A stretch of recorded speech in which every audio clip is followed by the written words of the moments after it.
In the eyes of the Stoics, the value of a philosopher lies not in what they know but in what they embody. Marcus Aurelius reminded himself daily not to be seduced by intellectual posturing. Waste no more time arguing what a good man should be, he wrote. Be one. Just as the worth of a weightlifter is not judged by the shine of their equipment but by the weight they can bear, the worth of a philosopher is not found in citations but in composure under strain. Epictetus, who lived as both slave and teacher, put it plainly: don't explain your philosophy. Embody it. Philosophy is not about building grand libraries or mastering debate. It is not the collecting of doctrines or memorizing of texts. Seneca warned against those who confuse accumulation with wisdom. What is the use of having countless books and libraries whose titles their owner can hardly read? The Stoic sees life not as a lecture hall but as a proving ground.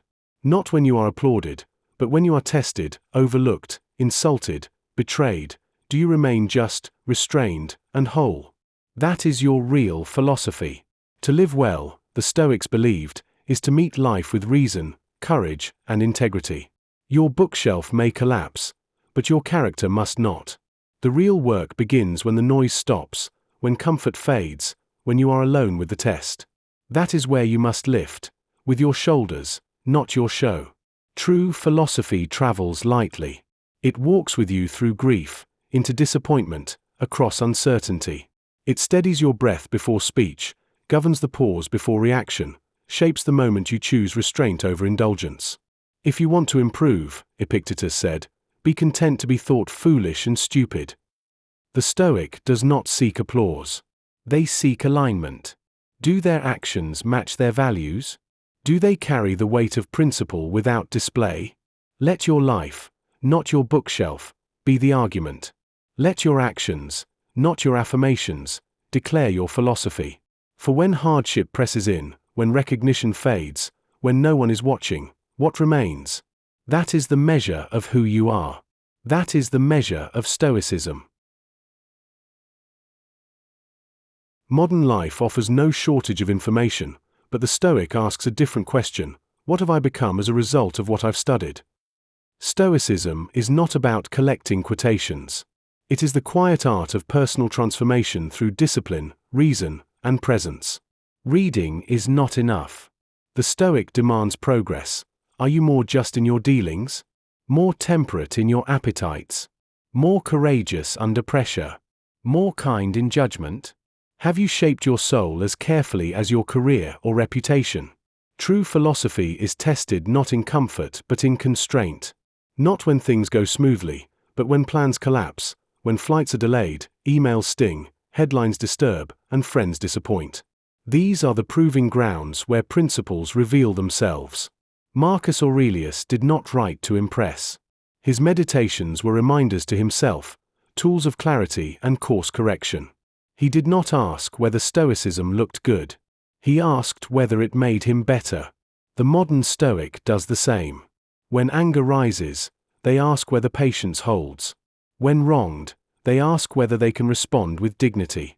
When blindsided, they ask whether they are still anchored to reason. Stoicism is not found in declarations but in response. It lives not in abstraction, but in the ordinary, in traffic, in conversation, in conflict. In how you hold your tongue. In how you choose your words. In how you breathe before you speak. We were not meant to admire Stoicism from a distance. We were meant to carry it with us, like a shield, like a compass, like a weight we grow stronger beneath. At work. At home. In the mirror. Because if it cannot be lived, it is not philosophy. It is decoration. And now let's draw these principles for the Stoic. Principle 1. Embody, don't explain. True philosophy is not what you can argue but what you can endure. A Stoic does not advertise their beliefs or posture with quotes. They live their values when tested, when insulted, overlooked, or disappointed. Words may inspire, but only action reveals. Epictetus said, "Don't explain your philosophy. Embody it." This is the heart of Stoicism, showing discipline when tempted, patience when provoked, and courage when shaken. If others never hear your philosophy but feel it in your presence, then you are on the right path. Let your conduct be your clearest expression. The world doesn't need your explanation. It needs your example. Principle 2. Be the weight, not the equipment. The value of a weightlifter is not in the barbell's shine, but in the weight they can lift. The Stoic, too, is measured not by their bookshelf or eloquence, but by how they bear life's burdens. Anyone can recite Marcus Aurelius, but can you hold composure when betrayed? Can you remain kind when ignored? That is the weight. Stoicism is not about tools, it's about strength. It's not about being surrounded by wise sayings, it's about standing firm when your principles are strained. Do not polish your gear while avoiding the load. Get under the weight. That's where the work is. Principle 3. Philosophy begins where applause ends. The measure of your philosophy isn't taken when you're admired, but when you're alone, dismissed, or misunderstood. Stoicism is forged in obscurity, not in grand speeches, but in silent decisions. When you're cut off in traffic, slighted in a meeting, or humbled by failure, what do you choose then? That is the measure. Applause is irrelevant. The true test is who you are when the noise fades, when no one is watching and no reward waits. If your virtue only appears in sunlight, it is vanity, not strength. But if it glows in darkness, even quietly, then it is real, and it is yours.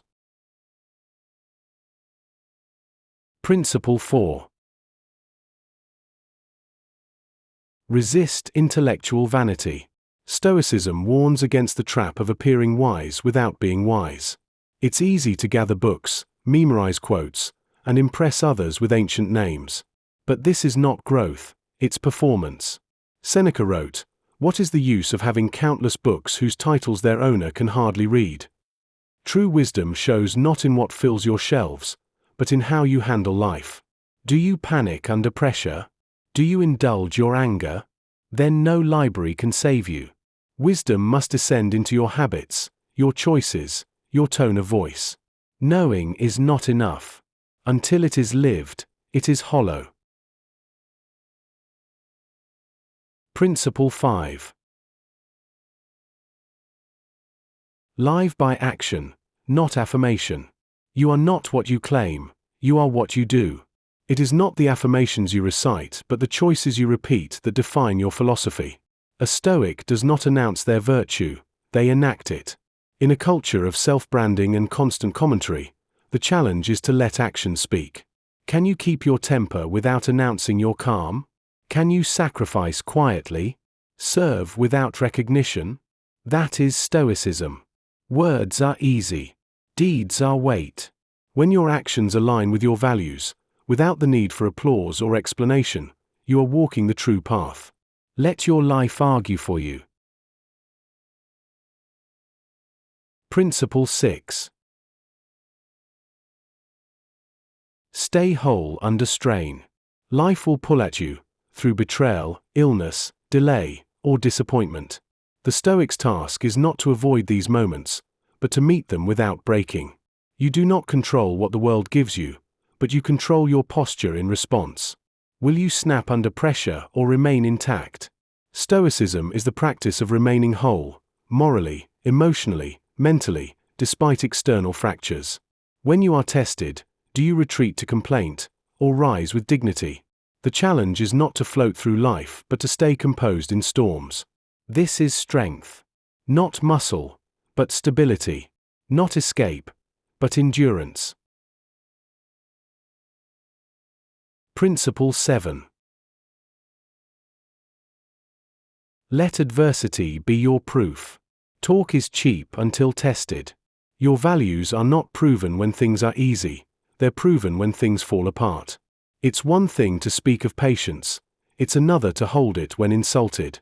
It's one thing to praise restraint, another to practice it when provoked. The Stoic sees hardship not as interruption but as evidence. It reveals whether your philosophy has roots or is just rhetoric. Don't run from trial, let it show you who you are. A cracked ego may weep, but a trained character stands taller under strain. What you endure becomes the proof of what you believe. Principle 8. Seek alignment, not approval.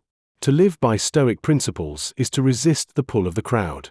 The goal is not to be admired but to be aligned, to have your actions match your principles, regardless of public opinion. Approval is unstable. It depends on moods, trends, and misunderstandings. Alignment, on the other hand, is yours alone. Do your choices reflect your highest beliefs? Are you consistent even when unseen or unpopular? That is the measure. The Stoic may be misread, mocked, or ignored, but if they remain true to their values, they are at peace. Seek not praise, seek integrity. It lasts longer, and it's yours. Principle 9. Carry philosophy like a tool, not a trophy. Philosophy is not for display. It is not something to hang on the wall or quote at dinner parties. It is a working instrument, a compass, a lens, a discipline for life's daily troubles. A Stoic does not decorate their identity with ideas. They equip themselves with clarity, courage, and control. Use philosophy when plans unravel, when egos clash, when patience thins. This is where it belongs. A trophy gathers dust. A tool is worn, sharp, tested. Ask yourself, is your philosophy something you carry into conflict and confusion, or something you admire from afar? If it isn't useful, it isn't real. Principle 10. Expect to be misunderstood. If you live by principle, you will sometimes be seen as rigid, cold, or strange. That's part of the path. The Stoic does not adapt virtue to suit popularity. They remain steady even when misunderstood. Epictetus warned, if you wish to improve, be content to appear foolish. Let others misread your restraint as weakness, your calm as indifference, your integrity as arrogance. What matters is not their view but your alignment.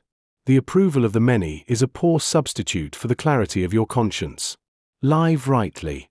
Let others think what they will. They are not your judges. Your soul is. Principle 11. Shape your soul like a sculptor. We invest time shaping our bodies, curating careers, and managing appearances. But the Stoic asks, have you shaped your soul with equal care? Have you trained your patience, trimmed your ego, carved away your fears? Character is not built by accident.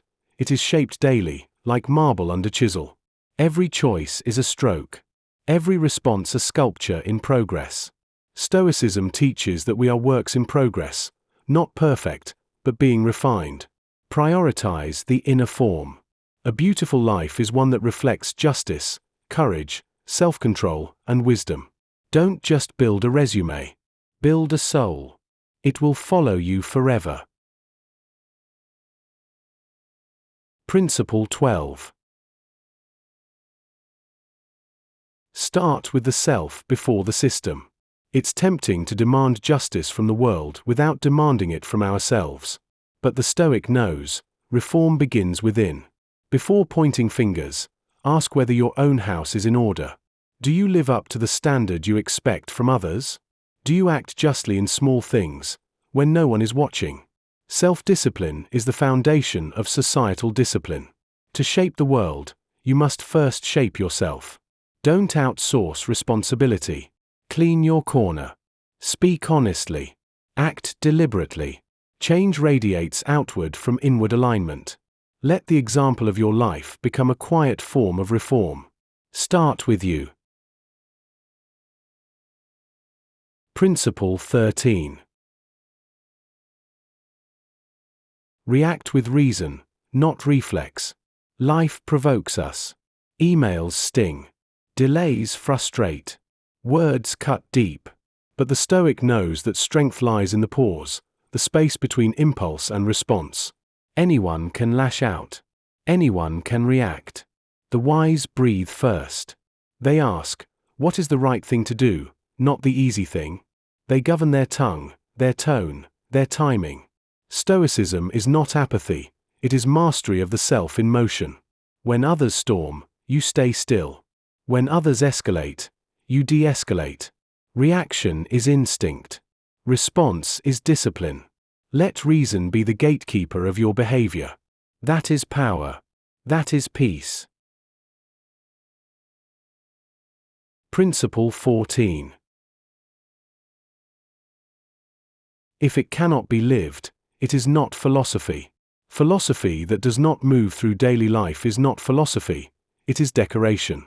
If your beliefs cannot help you through grief, conflict, traffic, or family dinners, they are ornamental, not transformational. The Stoic demands that ideas descend from the page into the pulse. That they show up in how you speak to others, how you treat yourself, how you navigate difficulty. Marcus Aurelius didn't write to impress, he wrote to improve. Your philosophy should walk beside you like a friend, not sit on a shelf like a trophy. If it can't be lived, it isn't real. Make it real. Live it.